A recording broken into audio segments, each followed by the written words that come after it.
Corona का खतरा एक बार फिर बढ़ने लगा है। दुनिया के कई देशों के साथ भारत में भी कोरोना के मामले बढ़ने लगे हैं। हांगकांग और सिंगापुर के बाद अब भारत में भी कोविड-19 के मामले सामने आने लगे हैं।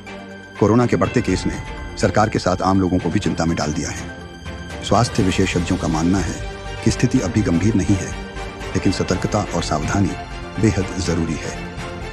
दिल्ली में कोविड-19 के मामलों में एक बार फिर उछाल देखा गया है। दिल्ली सरकार द्वारा जारी आंकड़ों के अनुसार राष्ट्रीय राजधानी में कोरोना के 23 नए मामले सामने आए हैं। स्वास्थ्य मंत्री पंकज कुमार सिंह ने स्वास्थ्य अधिकारियों के साथ एक समीक्षा बैठक की और वर्तमान स्थिति का जायजा लिया।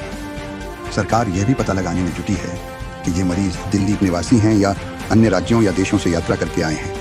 देश में कोरोना की स्थिति पर नजर डालें तो केरल सबसे अधिक प्रभावित राज्य बनकर उभरा है। केरल में इस समय 95 सक्रिय मामले हैं, जो देश में सबसे अधिक हैं।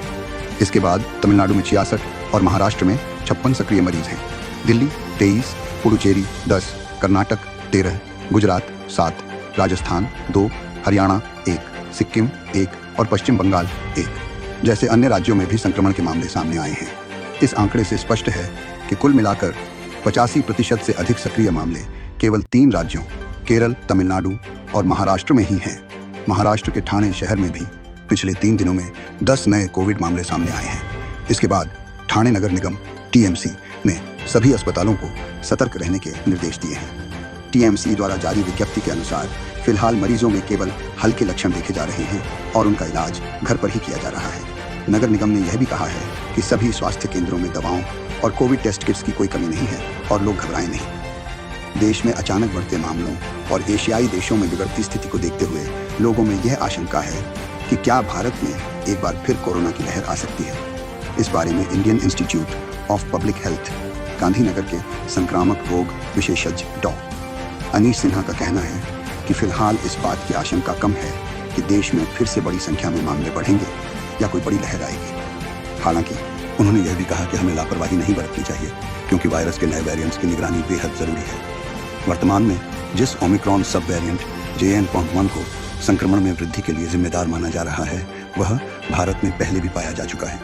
विशेषज्ञों का कहना है कि यह वेरिएंट पिछले वेरिएंट्स की तुलना में कम घातक है, लेकिन इससे सतर्क रहना जरूरी है।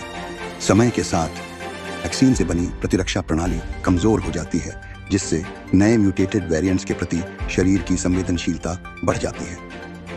SARS-CoV-2 वायरस लगातार म्यूटेट हो रहा है, जिससे नए सब वेरिएंट्स सामने आ रहे हैं जो शरीर की प्रतिरक्षा प्रणाली को चकमा दे सकते हैं। इसलिए दुनिया भर में स्वास्थ्य विशेषज्ञ लोगों को सालाना बूस्टर डोज लेने की सलाह दे रहे हैं, खासतौर पर 65 वर्ष से अधिक उम्र वाले और कोमोर्बिडिटी से ग्रस्त लोगों को। विशेषज्ञों का मानना है कि कोरोना से बचाव के लिए वैक्सीनेशन सबसे प्रभावी उपाय है। वैज्ञानिकों ने वैक्सीन को अपडेट किया है ताकि यह नए वेरिएंट्स के खिलाफ भी कारगर हो। ऐसे में सभी लोगों को अपने डॉक्टर से परामर्श कर वैक्सीन की बूस्टर डोज अवश्य लेनी चाहिए। विशेष रूप से बुजुर्गों और गंभीर रोगों से ग्रस्त लोगों को यह डोज जरूर लेनी चाहिए। इसके अलावा सभी लोगों को कोविड उपयुक्त व्यवहार अपनाने की जरूरत है। इसमें नियमित हाथ धोना, मास्क पहनना, सामाजिक दूरी बनाए रखना और भीड़ भाड़ वाली जगहों से बचना शामिल है। यह न सिर्फ आपकी सुरक्षा के लिए जरूरी है, बल्कि आपके माध्यम से संक्रमण दूसरों तक न पहुंचे, इसके लिए भी आवश्यक है।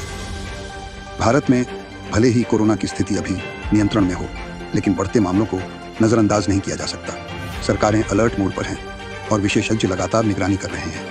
हमें भी सतर्क रहना होगा और कोरोना से जुड़ी गाइडलाइंस का पालन करते रहना होगा।